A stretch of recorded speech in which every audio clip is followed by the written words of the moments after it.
Hello दोस्तों, आज आप लोगों के लिए मैं सामान्य हिंदी पार्ट 1 लेकर आया हूं, जिसमें ऑब्जेक्टिव टाइप के 25 क्वेश्चन होंगे। और ये ऐसे क्वेश्चन हैं कि जो बहुत से कॉम्पिटिटिव एग्ज़ामों में पूछे जा चुके हैं और ये आप लोगों के लिए बहुत से यूजफुल होने वाले हैं।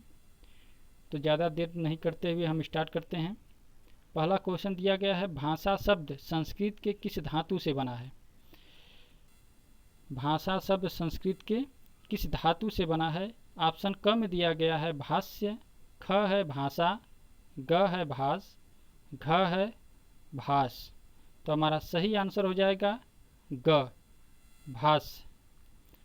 दूसरे क्वेश्चन में पूछा गया है, इनमें से कौन भाववाचक संज्ञा है? क है श्याम, ख नदी, ग बचपन, घ पानी।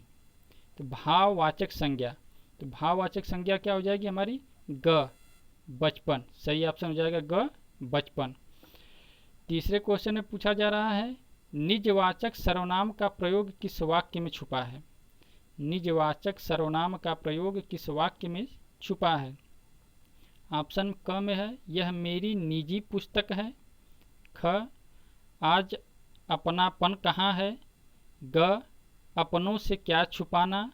घ है, आप भला तो सब भला। तो हमारा सही आंसर हो जाएगा घ, आप भला तो सब भला। पांचवा क्वेश्चन दिया है, शिव का विशेषण क्या है? ऑप्शन क में है निवेश, ख शंकर, ग शैव, घ शैल। तो हमारा सही आंसर हो जाएगा ग, शैव। पांचवा क्वेश्चन है, वह घर पहुंच गया। वह घर पहुंच गया, इस वाक्य में पहुंच गया निम्नांकित में से किस क्रिया का उदाहरण है? क प्रेरणार्थक क्रिया, घ द्विकर्मक क्रिया, ग संयुक्त क्रिया, घ पूर्वकालिक क्रिया। तो सही आंसर हो जाएगा हमारा ग, संयुक्त क्रिया। छठवां क्वेश्चन है, भूतकाल के कितने भेद हैं? क 3 भेद, ख 5, ग 6 और घ 7। तो हमारा सही आंसर हो जाएगा ग, 6 भेद हैं। सातवां क्वेश्चन है, कवि शब्द का स्त्रीलिंग शब्द क्या होगा? कवि शब्द का स्त्रीलिंग क्या होगा? आंसर में है क कवयित्री, ख कवयित्री, ग कवयित्री, घ कवयानी। तो हमारा सही आंसर हो जाएगा कवयित्री, ख। आठवां क्वेश्चन दिया है, इनमें से अपादान कारक की विभक्ति क्या है? ऑप्शन में है क ने, ख को, ग से, घ के लिए। तो आठवें का हमारा सही आंसर हो जाएगा ग, से। अगला क्वेश्चन, क्वेश्चन नंबर 9, पवन का संधि विच्छेद क्या होगा? क ऑप्शन में है प धन अवन, ख प धन वन, ग पो धन अन, घ पौ धन अन। तो हमारा सही आंसर हो जाएगा ग, पो धन अन। क्वेश्चन नंबर 10 में पूछा गया है, यथाशक्ति शब्द में कौन सा समास है? यथाशक्ति।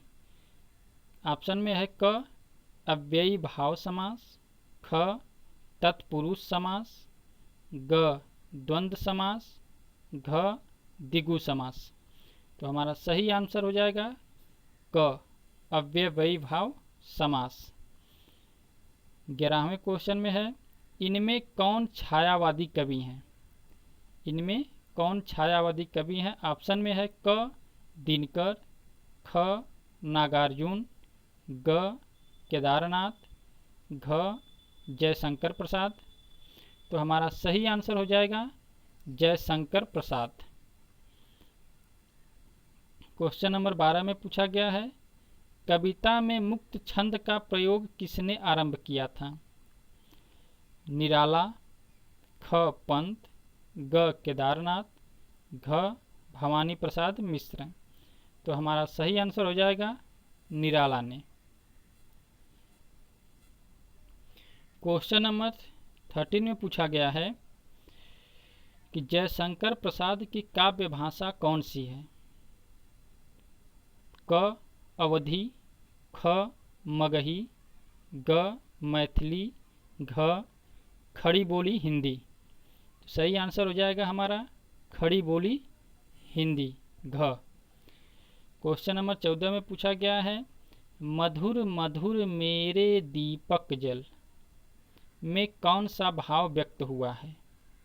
श्रृंगार, ख विरह, ग करुणा, घ विरह और रहस्य। तो हमारा सही आंसर हो जाएगा घ विरह और रहस्य। क्वेश्चन नंबर 15 में पूछा गया है हिमाद्री तुंग श्रृंग से क्या है? क यह प्रेम गीत है, ख शोक गीत है, ग प्रयाण गीत है, घ हास्य गीत है। तो हमारा सही आंसर हो जाएगा यह प्रयाण गीत है। क्वेश्चन नंबर 16 में पूछा गया है उषा कविता में किसका शब्द चित्र है? उषा कविता में किसका शब्द चित्र है? ऑप्शन में है क मानव, ख दानव, ग प्रकृति, घ पशु पक्षी। तो हमारा सही आंसर हो जाएगा ग प्रकृति का। 17वें क्वेश्चन में है जी हाँ हुजूर मैं गीत बेचता हूँ। एक वाक्य है जी हाँ हुजूर मैं गीत बेचता हूँ, किस कविता की पंक्ति है? क में है रोटी, ख उषा, ग स्वदेशी शासक, घ गीत फरोश। तो हमारा सही आंसर हो जाएगा गीत फरोश। गीत फरोश कविता की यह पंक्ति है। क्वेश्चन नंबर 18 में पूछा गया है जनतंत्र का जन्म किस कवि की रचना है? जनतंत्र का जन्म किस कवि की रचना है? ऑप्शन में है क महादेवी वर्मा, ख शमशेर बहादुर सिंह, ग दिनकर, घ धूमिल। तो हमारा सही आंसर हो जाएगा जनतंत्र का जन्म यह दिनकर जी की रचना है।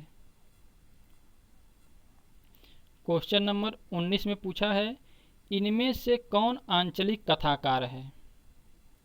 ऑप्शन में है क प्रेमचंद्र, ख जयशंकर प्रसाद, ग कमलेश्वर, घ फणीश्वरनाथ रेणु। तो हमारा सही आंसर हो जाएगा फणीश्वरनाथ रेणु।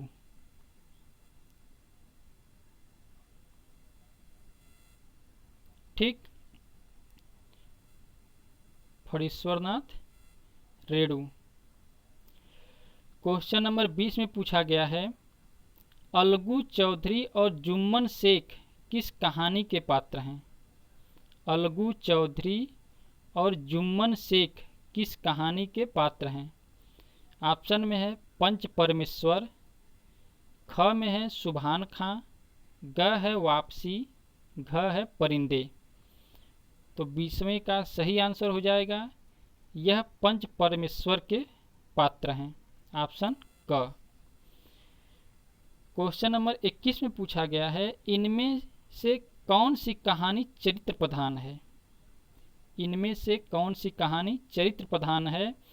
ऑप्शन क में है परिंदे, ख सुभान खां, ग दो कलाकार, घ दिल्ली में एक मौत।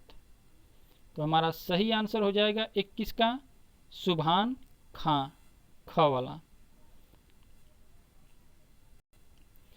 क्वेश्चन नंबर 22 में पूछा गया है दिल्ली में एक मौत किस कहानीकार की रचना है? दिल्ली में एक मौत किस कहानीकार की रचना है? ऑप्शन क में है मोहन राकेश, ख है भीष्म साहनी, ग है कमलेश्वर, घ है निर्मल वर्मा। तो इसका सही आंसर हो जाएगा ग, कमलेश्वर। क्वेश्चन नंबर 23 में पूछा गया है भारत विभाजन और सांप्रदायिकता की घटनाओं से संबंधित कौन सी कहानी है। भारत विभाजन और सांप्रदायिकता की घटनाओं से संबंधित कौन सी कहानी है। तो ऑप्शन है सुभान खां, मधुआ, ग लाल पान की बेगम, घ है मलबे का मालिक। तो सही आंसर हो जाएगा हमारा घ, मलबे का मालिक। क्वेश्चन नंबर 24 में पूछा गया है वापसी कहानी में किस पात्र की वापसी का जिक्र है। क गणेश का, ख नरेंद्र, ग अमर, घ गजाधर बाबू। तो सही आंसर हो जाएगा घ, गजाधर बाबू का। क्वेश्चन नंबर 25 और आखिरी क्वेश्चन में पूछा गया हिंदी में किस विधा को पाखंड कहा गया है। क गाथा को, ख आत्म प्रेरित संस्मरण को, ग आत्मकथा को, घ निबंध को। तो सही आंसर है ग, आत्मकथा को। तो आपको अगर यह वीडियो पसंद आई हो तो प्लीज़ हमारे चैनल को लाइक और सब्सक्राइब कीजिए। फिर मिलते हैं अगले वीडियो में एक नए क्वेश्चन के साथ।